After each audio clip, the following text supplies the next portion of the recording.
Difference between cold front end warm front. अब हम चलते हैं फ्रंटल साइक्लोन।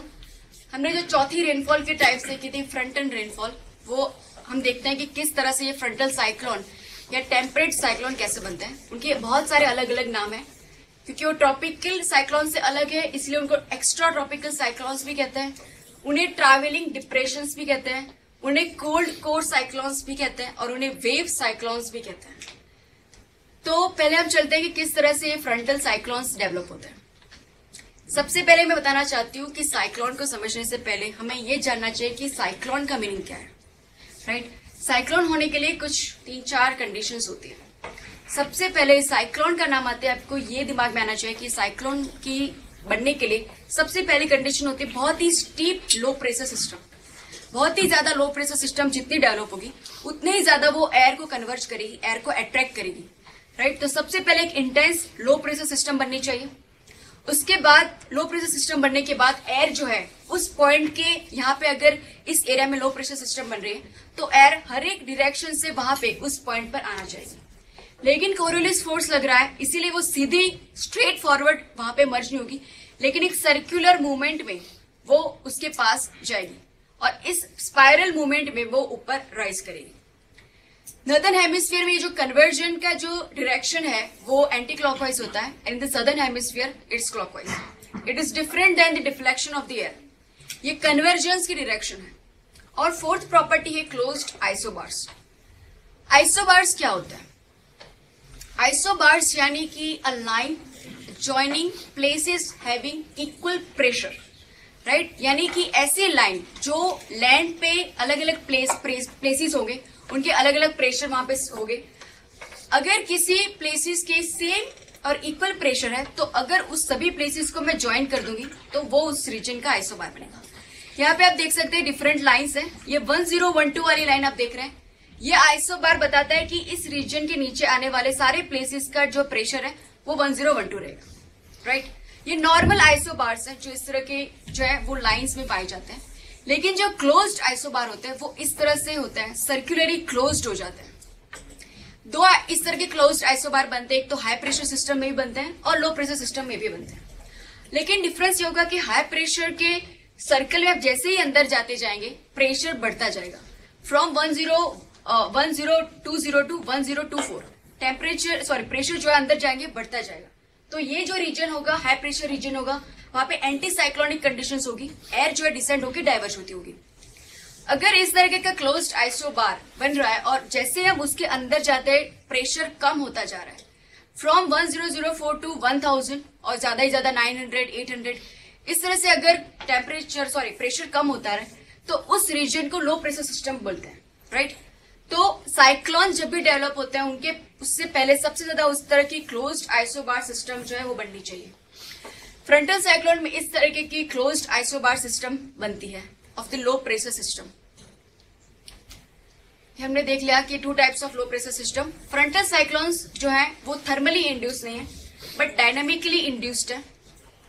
कैसे? सबसे पहला फेज टेम्परेट साइक्लोन का, सबसे पहला फेज में ये होता है कि हमने पहले ही देखा कि टेम्परेट रीजन में इस तरह के एयरमास पाए जाते हैं, राइट। बहुत बड़े एयरमासेस हैं, बहुत ज्यादा उनकी हाइट होती है।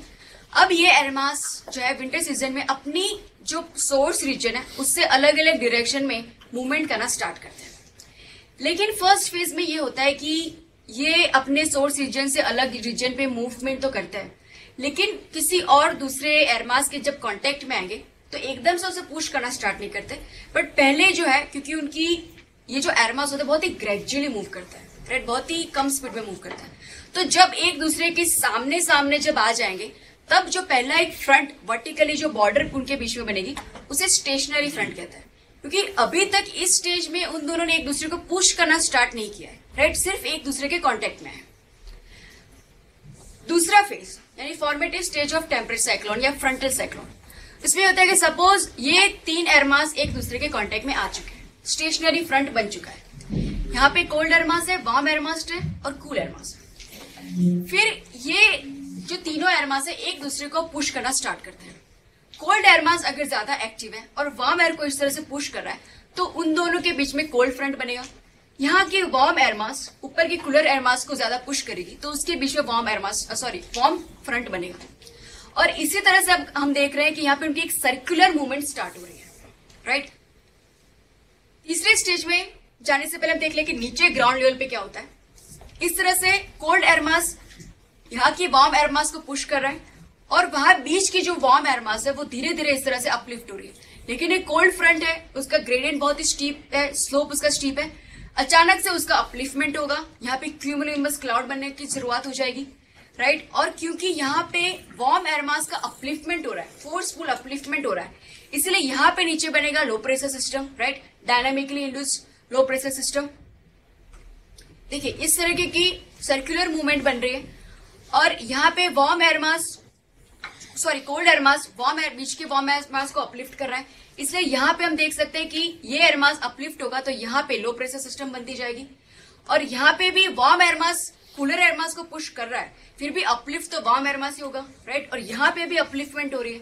तो अगर हम देखें तो पूरा हमारे ऊपर से अगर हम देखें तो यहाँ बीच में इस तरह के लो pressure system in circular movement की वजह से बनती जाती है और ये लो प्रेशर सिस्टम बनते हैं because of the dynamic reasons, right. Temperature का इसमें कोई जो है इन्वॉल्वमेंट नहीं है। तो यहाँ पे इस तरीके की क्लोज्ड आइसोबार सिस्टम यानी कि इंटेंस लो प्रेशर सिस्टम बनती जाती है।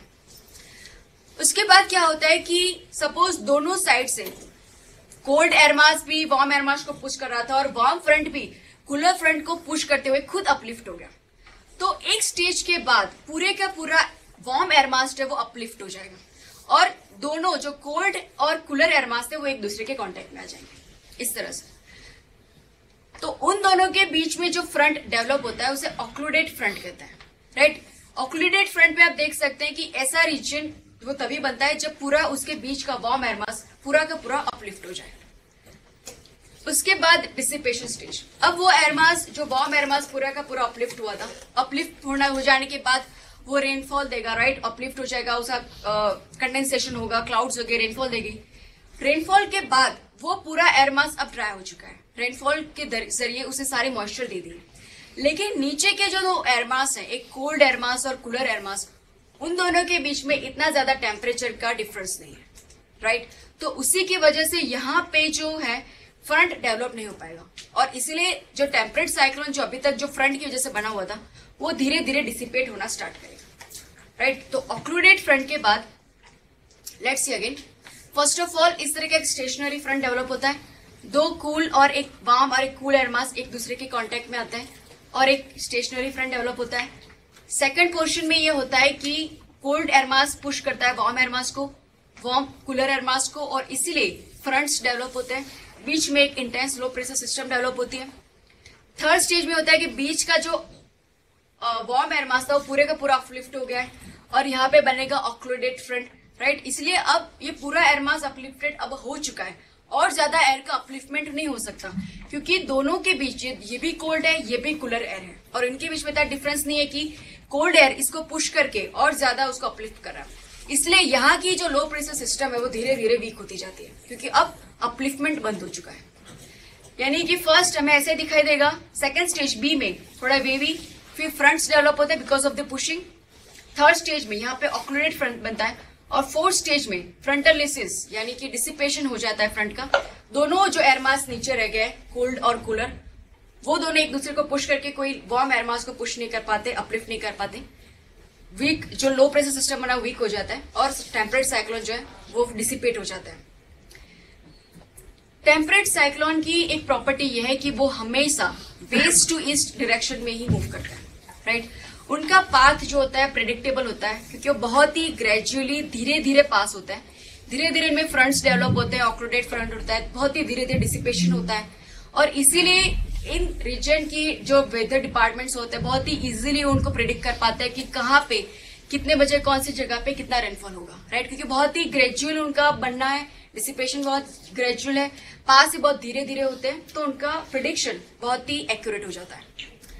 कई लोग होते हैं कि जिनको सिर्फ वेस्टर्न कंट्रीज को वो बेटर लगते हैं और इंडिया का सभी चीज उनको बुरी लगती है। वो लोग हमेशा ये कहते हैं कि देखा यूएसए के वेदर डिपार्टमेंट जो है वो कितना एक्यूरेटली बता पाता है कि रेनफॉल आज होगी कि नहीं, और हमारा इंडियन वेदर डिपार्टमेंट पता ही नहीं पाता कि कब मानसून की शुरुआत होगी, आज होगा कि नहीं होगा, राइट। यूएसए में अगर आप जाएंगे तो वहां के लोग रोज सुबह अपने ऑनलाइन वेदर सिस्टम चेक कर लेते हैं कि बारिश होगी कि नहीं होगी।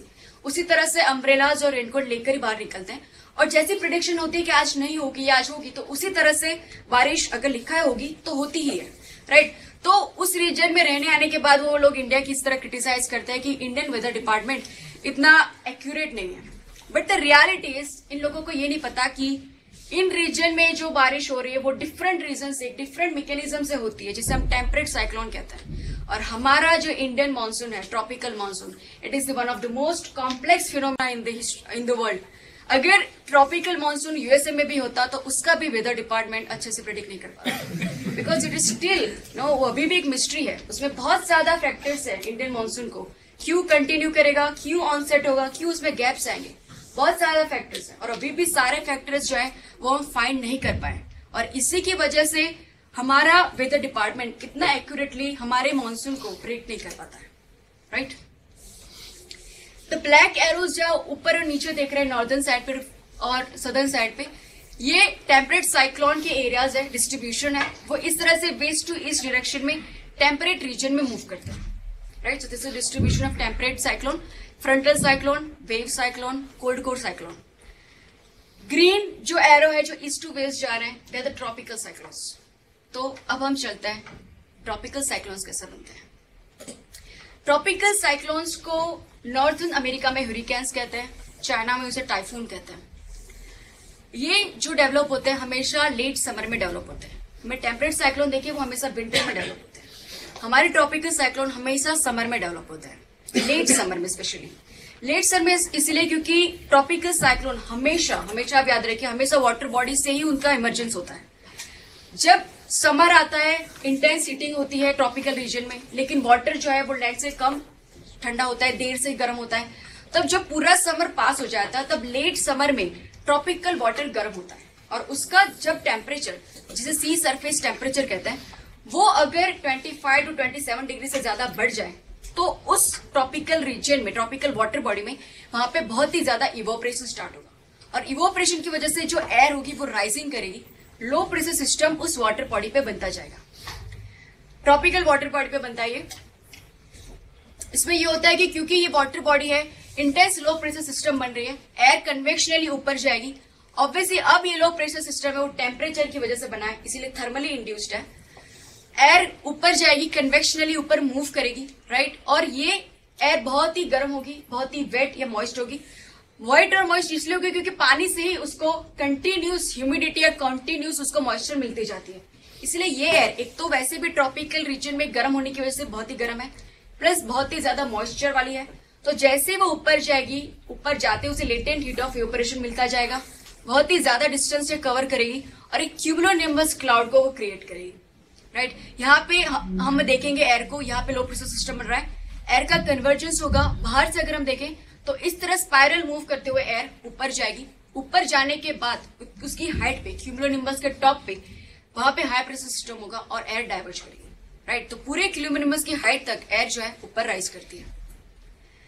मैच्योर सिस्टम में ये होता है कि इस तरह के नीचे वाटर बॉडी में से जो मॉइस्चर आती है, कंटिन्यूसली एयर, उस गर्म एयर जो है वो ऊपर, मॉइस्चर ऊपर चलती जाती है, और भी एयर कन्वर्जेंस होता है और भी एयर इस तरह ऊपर से ऊपर वो चलती ही जाती है। तो एक मैच्योर ट्रॉपिकल साइक्लोन या इस तरह का क्यूमुलोनिम्बस क्लाउड क्रिएट होता है। उसके बीच में एक रीजन होता है, बहुत ही नैरो रीजन, उसे ट्रॉपिकल साइक्लोन की आई कहते हैं। इस रीजन की ये विशेषता है कि ये जो रीजन होता है वो हाई प्रेशर होता है। इतने इंटेंस लो प्रेशर सिस्टम के बीच में एक narrow bend of high pressure system होता है, और उसे कहते हैं प्रेशर डिफेक्ट। यानी कि जो लो प्रेशर सिस्टम है वहां पे बहुत ही ज्यादा क्लाउड्स है, इंस्टेबिलिटी है, राइट, और बहुत ही ज्यादा रेनफॉल इस रीजन में हो रही है। बट जो आई है उसके अगर हम नीचे देखेंगे तो क्लियर स्काई होगा, कोई रेनफॉल नहीं होगी, कोई स्टेबिलिटी होगी, क्योंकि हाई प्रेशर रीजन है, एयर यहां से डिसेंड करती है। इसका रीजन ये है कि यहां से एयर जो स्पाइरल मूवमेंट करके ऊपर जाती है, ये एयर में से कुछ एयर जो है यहाँ पे ठंडी होने के बाद एक नैरो बैंड में नीचे डिसेंड करती है, और उसी की वजह से साइक्लोन की आई डेवलप होती है।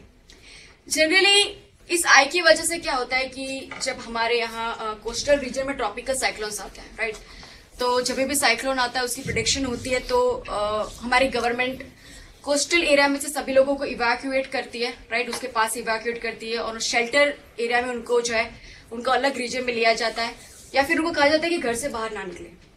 उसमें होता ये है कि सपोज ये लेफ्ट हैंड साइड पे किसी का घर है, यहाँ पे बहुत ज्यादा बारिश है, लोग उसके घर के अंदर ही है, ये पूरा हाफ ऑफ द साइक्लोन पास हो जाएगा।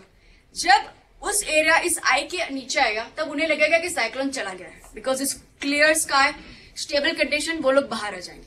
और जैसे वो लोग बाहर आएंगे, साइक्लोन का दूसरा पोर्शन जो सक्शन करेगा, पूरी चीज को डैमेज करेगा, वो फिर से पास होगा, राइट। तो आई जो होती है वो ऐसा इंडिकेट करती है कि everything is clear, but I जो होती है वो बहुत ही नैरो रीजन होता है, narrow region of high pressure. और टेम्परेट जो ट्रॉपिकल साइक्लोन्स होते हैं वो ज्यादा डिवास्टेटिंग है कंपेयर टू टेम्परेट साइक्लोन। ये पूरा सक्शन करते हैं, एयर सक्शन होती है, तो पूरे उसके नीचे या उसके पाथ में जो कुछ भी आता है उसको सक्शन करके ऊपर ले जाते हैं। इस तरह की आई टोल्ड यू ऑलरेडी, आई होती है जो यहाँ पे एयर, सारी एयर यहाँ से ऊपर जाती है, उनके दोनों रीजन में बारिश होती है, left side and the tropical के राइट हैंड साइड पे। लेकिन जो आई होती है वहां पे क्लियर स्काई होता है, डिवॉइड ऑफ एनी क्लाउड्स, और यहाँ पे एकदम से स्टेबिलिटी कंडीशन होती है। Properties of tropical cyclone. सबसे पहले ट्रॉपिकल साइक्लोन जो होते हैं वो टेम्परेट साइक्लोन से ज्यादा पावरफुल होता है। उसका रीजन ये है कि टेम्परेट साइक्लोन में जो डायनेमिकली इंड्यूस लो प्रेशर सिस्टम बनता है वो इतना भी स्ट्रांग नहीं होता है, राइट। जितना ट्रॉपिकल साइक्लोन का लो प्रेशर सिस्टम है, बहुत ही कम लो प्रेशर होता है, बहुत ही कम प्रेशर होता है, और इसकी वजह से इनके लो प्रेशर सिस्टम की वजह से जो एयर जो स्पाइरल होती है वो बहुत ही ज्यादा स्पीड में होती है, और इसीलिए ट्रॉपिकल साइक्लोन्स होते बहुत ही स्विफ्टली मूव करते हैं, उनका पाथ प्रिडिक्ट करना बहुत ही मुश्किल होता है। जैसे टेम्परेट साइक्लोन में देखा कि बहुत ही इजीली प्रिडिक्ट कर सकते हैं उनका पाथ क्या है, वैसा ट्रॉपिकल साइक्लोन में हम नहीं कर सकते, राइट। और उनकी सबसे एक इंपॉर्टेंट यूनिक चीज ये है कि ट्रॉपिकल साइक्लोन्स हमेशा वाटर बॉडी पे ही बनते हैं, राइट। वाटर बॉडी गर्म होगी और उसकी मॉइस्चर से ही साइक्लोन को एक फ्यूल मिलता रहेगा, क्योंकि जितनी मॉइस्चर होगी उतना ही वो क्लाउड स्ट्रांग बनेंगे, राइट, और उतनी ज्यादा रेनफॉल होगी। तो ट्रॉपिकल साइक्लोन का सबसे बड़ा फ्यूल है वाटर बॉडी में से आने वाली मॉइस्चर, और इसीलिए जब भी ट्रॉपिकल साइक्लोन लैंड एरिया में जाएंगे तो उनको जो नीचे से मॉइस्चर मिल रही है उसे वो कट ऑफ हो जाएंगे, और इसीलिए जैसे ही ट्रॉपिकल साइक्लोन लैंड एरिया में, कोस्टल एरिया में एंटर करते हैं वो वीक होना स्टार्ट कर देते हैं। जैसे वहां पे पहुंचते हैं, डैमेज करते हैं, ऑब्वियसली रेनफॉल बहुत ज्यादा होता है, लेकिन ये उनकी वीकनिंग होने की शुरुआत है, राइट। जैसे लैंड में आएंगे धीरे धीरे वीक हो जाएंगे। अगर फिर से वो देखते हैं कि किसी रिवर के या लेक पे से पास हो गए तो फिर से उनको मॉइस्चर मिल जाएगी और फिर से वो एक्टिव हो जाएंगे, बट जनरली जैसे वो लैंड पे से आएंगे वो डिसिपेट होना स्टार्ट कर देंगे। This is the yellow arrow जो है वो they are the distribution of tropical cyclone. यहाँ पे ट्रॉपिकल वाटर बॉडी में आप देख सकते हैं कि ट्रॉपिकल साइक्लोन्स पाए जाते हैं। सबसे ज्यादा रीजन है यहाँ पे ईस्ट चाइना सी, हमारा Arabian Sea, sorry Bay of Bengal, Arabian Sea, यहाँ पे गल्फ ऑफ मैक्सिको और अटलांटिक सी। लेकिन ट्रॉपिकल साइक्लोन्स होते हैं टेम्परेट साइक्लोन से रिवर्स, ये ईस्ट टू वेस्ट डायरेक्शन में मूव करते हैं। चाइना में यहाँ पे ईस्ट चाइना सी से ईस्ट टू वेस्ट आने वाले को टाइफून कहते हैं। अटलांटिक में यहाँ से यूएस की तरफ आने वाले ट्रॉपिकल साइक्लोन्स को वो हुरिकेन्स कहते हैं। इंडिया में जो ट्रॉपिकल साइक्लोन्स आते हैं जनरली ज्यादा इफेक्ट हमें बे ऑफ बंगाल वाले करते हैं, क्योंकि उनका डायरेक्शन ईस्ट टू वेस्ट होने की वजह से हमारे जो ईस्टर्न कोस्ट है, स्पेशली ओडिशा एंड आंध्र प्रदेश के कोस्ट पे, यहाँ पे बहुत ही ज्यादा साइक्लोन्स की जो है फ्रीक्वेंसी बढ़ती रहती है। अरेबियन सी में ये होता है कि क्योंकि tropical cyclone east to west में जाते हैं, तो अगर भी उनका डेवलपमेंट अगर इंडिया की कोस्ट में नजदीक में भी होता है तो ईस्ट टू वेस्ट के हिसाब से वो पाकिस्तान में जाके टकरा जाता है, तो इंडियन कोस्ट या इंडियन वेस्टर्न कोस्ट जो है वो बच जाता है। लेकिन रेयरली यहाँ पे भी आते हैं। शायद कुछ साल पहले कंडला में भी इस तरह के ट्रॉपिकल साइक्लोन आया था और काफी ज्यादा डिवास्टेशन हुआ था। तो इस रीजन में इस तरह हम देख सकते हैं ट्रॉपिकल साइक्लोन्स आते हैं। उनका डिफरेंस समझना बहुत जरूरी है। The difference between temperate cyclone and tropical cyclone. Temperate cyclone की लोकेशन वो अराउंड 30 to 40 डिग्री लैटिट्यूड में पाए जाते हैं, north to south. Tropical cyclone 80 to 20 degree में बीच में पाए जाते हैं। टेम्परेट साइक्लोन का प्रेशर सिस्टम डायनेमिकली इंड्यूस्ड होता है। ट्रॉपिकल साइक्लोन का low pressure system thermally induce होता है, टेम्परेचर की वजह से बनता है। टेम्परेट साइक्लोन वो फ्रंटल इंटरेक्शन यानी कि दो एयर मासेस के इंटरेक्शन की वजह से डेवलप होता है। और ट्रॉपिकल साइक्लोन्स होते हैं वो उनका सी सरफेस टेम्परेचर, ट्रॉपिकल वाटर का सी सरफेस टेम्परेचर ज्यादा बढ़ जाता है, उसकी वजह से डेवलप होता है। टेम्परेट साइक्लोन्स जो होते हैं वो बहुत ही लार्ज एरिया कवर करते हैं, लेकिन ट्रॉपिकल साइक्लोन्स बहुत ही छोटे एरिया में होते हैं, राइट। टेम्परेट साइक्लोन हमेशा वेस्ट टू ईस्ट मूव करेंगे, ट्रॉपिकल साइक्लोन हमेशा ईस्ट टू वेस्ट मूव करेंगे। टेम्परेट साइक्लोन की मूवमेंट बहुत ही ग्रेजुअल और बहुत ही प्रेडिक्टेबल होती है, लेकिन ट्रॉपिकल साइक्लोन बहुत ही स्विफ्टली मूव करते हैं, उनका पाथ प्रिडिक्ट करना बहुत मुश्किल होता है। टेम्परेट साइक्लोन, उनकी विंड की speed around 40 to 50 kilometre per hour होती है। ट्रॉपिकल साइक्लोन्स की wind speed more than 120 kilometre per hour होती है, राइट। और ऐसा होने का रीजन ये है कि बहुत ही ज्यादा टेम्परेट ग्रेडियंट, टेम्परेट रीजन में 980 MB यानी उतना बार जितना प्रेशर जो है कम होता है, बट ट्रॉपिकल साइक्लोन्स में लेस देन 880 तक पहुंच जाता है, राइट। तो इसकी वजह से उनकी विंड स्पीड भी ट्रॉपिकल साइक्लोन की ज्यादा होती है। Temperate cyclone powerful on land, वो पूरे लैंड में ही पास होते हैं, लेकिन ट्रॉपिकल साइक्लोन में देखा कि वो वाटर बॉडी पे डेवलप होते हैं, जैसे लैंड में आते हैं वो वीक होना स्टार्ट कर देते हैं। इसे टेम्परेट साइक्लोन जो है वो लैंड एरिया को ज्यादा अफेक्ट करते हैं, लेकिन ट्रॉपिकल साइक्लोन सिर्फ कोस्टल एरिया को अफेक्ट कर पाते हैं। टेम्परेट साइक्लोन इमर्जेंस भी बहुत ही स्लोली है, डिसिपेशन भी बहुत स्लोली है, बट ट्रॉपिकल साइक्लोन बहुत ही जल्दी, बहुत ही क्विकली डेवलप भी होते हैं और बहुत ही क्विकली डिसिपेट भी होते हैं। मेंस 2014 में एक क्वेश्चन आ चुका है, tropical cyclones are largely confined to South China Sea, bay of Bengal and gulf of Mexico, why? 10 mark का क्वेश्चन, हिंट दे देती हूँ, बता दें 4 रीजन इस आंसर में मुझे लिखना है। क्यों सिर्फ इस चाइना सी या अरेबियन सी या इस रीजन में पाए जाते हैं ट्रॉपिकल साइक्लोन? सबसे पहले ये जो 3 सी के नाम दिए गए, they are tropical waters, right. सबसे पहली जरूरत, सबसे पहली कंडीशन, ट्रॉपिकल वाटर होने की वजह से लेट समर में यहाँ पे सी सरफेस टेम्परेचर बहुत ज्यादा बढ़ जाता है, राइट। प्लस अगर आप ओशन करंट्स अगर आपको याद हो तो इन सभी रीजन के इस ईस्टर्न कोस्ट से वार्म करंट पास होते हैं, और वार्म करंट भी यहाँ पे ज्यादा हीटिंग इफेक्ट देते हैं, और यहाँ पे इसीलिए पानी का टेम्परेचर बहुत जल्दी गर्म हो जाता है, राइट। तो इस वजह से भी यहाँ पे जो है साइक्लोन बनने की पॉसिबिलिटी बढ़ जाती है। प्लस ट्रॉपिकल साइक्लोन हमेशा ईस्ट टू वेस्ट डायरेक्शन में मूव करते हैं, राइट। और इसी वजह से हम ये जो भी सी की बात कर रहे हैं उनके वेस्टर्न जगह पे कोस्ट है, राइट, यहाँ पे लैंड है, और इसलिए यहाँ पे फ्रीक्वेंसी पाई जाती है। अब दूसरे वाटर बॉडीज को देख लीजिए, वो ईस्ट टू वेस्ट जाते हैं, लेकिन वो सीधे और ही सी के अंदर ही जाते हैं, राइट। वो किसी लैंडमार्क को टकरा नहीं पाते, और इसीलिए वो अननोटिस रह जाते हैं। लेकिन इन सी के में जो भी ट्रॉपिकल साइक्लोन डेवलप होंगे वो ईस्ट टू वेस्ट डायरेक्शन में मूव करते हैं, और वहां की वेस्टर्न कोस्ट को अफेक्ट करते हैं, और इसीलिए यहाँ पे ट्रॉपिकल साइक्लोन के जो चांसेस या फ्रीक्वेंसी है वो ज्यादा है, right. First is they are the tropical waters and the second is the warm ocean currents.